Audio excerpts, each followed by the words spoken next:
Hi friends, வாங்க மஷ்ரூமில் நல்ல டேஸ்ட்டான சால்னா எப்படி செய்யுதுன்னு பார்க்கலாம். அதுக்கு ஃபஸ்ட்டு நம்ம ஒரு மசாலா அரைக்கணும், அதை ரெடி பண்ணிடலாம். ஒரு மிக்ஸி ஜாரில் 3 துண்டு இஞ்சி, ஒரு கட்டி பூண்டு, ஒரு பெரிய வெங்காயம், ஒரு நல்ல பழுத்த தக்காளியாக ஒரு தக்காளி, கொஞ்சமாக சோம்பு, 3 கிராம்பு, ஒரு கைப்பிடி அளவு தேங்காய், ஒரு சின்ன பட்டை, இது எல்லாத்தையுமே போட்டு ஃபஸ்ட்டு மிக்சியில் அடிச்சுட்டு வந்துடலாம். அதுக்கப்புறம் நம்ம சால்னா தாளிக்கலாம். இப்போ ஒரு குக்கரில் 3 ஸ்பூன் எண்ணெய், ஒரு அரை ஸ்பூன் சோம்பு, ஒரு சின்ன பட்டை, ஒரு சின்ன ஏலக்காய், 2 கிராம்பு, ஒரு அன்னாசிப்பூ துண்டு, ஒரு பெரிய வெங்காயம் நல்லா பொடுசாக கட் பண்ணி வச்சுருக்கேன், அதையும் அதிலே போட்டுக்கலாம். போட்டு நல்லா வெங்காயம் வணங்கி வரணும். நல்லா வெங்காயம் வணங்கினதுக்கப்புறம் நம்ம அரைச்சி வச்சோம் பார்த்திங்களா, அந்த பேஸ்ட்டு இதிலே ஊற்றிடலாம்.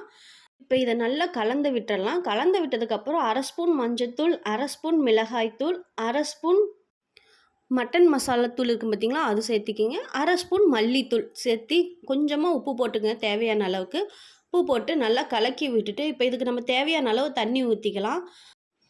எனக்கு இந்த அளவுக்கு இருந்தாவே போதுமானது, அதனால் எனக்கு தண்ணி ஊற்றி கலக்கிட்டேன். இப்போ 200 கிராம் காளான் க்ளீன் பண்ணி வச்சுருக்கேன், அதையும் அதிலே போட்டுக்கலாம். போட்டு நல்லா கலந்து விட்டுட்டு மூடி போட்டு ஒரு 3 விசில் விடுங்க. 3 விசில் விட்டிங்களா, அந்த விசில் வரும்போது உங்களுக்கு அப்படியே கமன்னு வாசம் வரும். இந்த சால்னா நான் சப்பாத்திக்கு ட்ரை பண்ணுங்க, அவ்வளோ அருமையாக இருந்தது. அதை அப்படியே சப்பாத்தியில் ஊற வச்சு சாப்பிடும்போது அவ்வளோ ஒரு டேஸ்ட் இருந்ததுங்க. இப்போ 3 விசில் வந்தாச்சு, ஓப்பன் பண்ணி பார்க்கலாம். இங்கே பாருங்கள், காளான் நல்லா வெந்து வந்திருக்குது. இதை அப்படியே ஒரு 3 நிமிஷம் நல்லா கொதிக்க விடலாங்க. கொதிக்க விட்டதுக்கப்புறம் ஒரு கைப்பிடி அளவு கொத்தமல்லி தழை போடலாம்.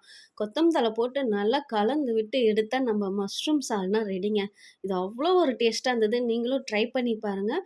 உங்களுக்கு இந்த ரெசிபி பிடிச்சிருந்தா லைக் பண்ணுங்கள், ஷேர் பண்ணுங்கள், சப்ஸ்கிரைப் பண்ணுங்கள். தேங்க்யூ ஃபார் வாட்சிங். பாய் ஃப்ரெண்ட். நெக்ஸ்ட் வீடியோவில்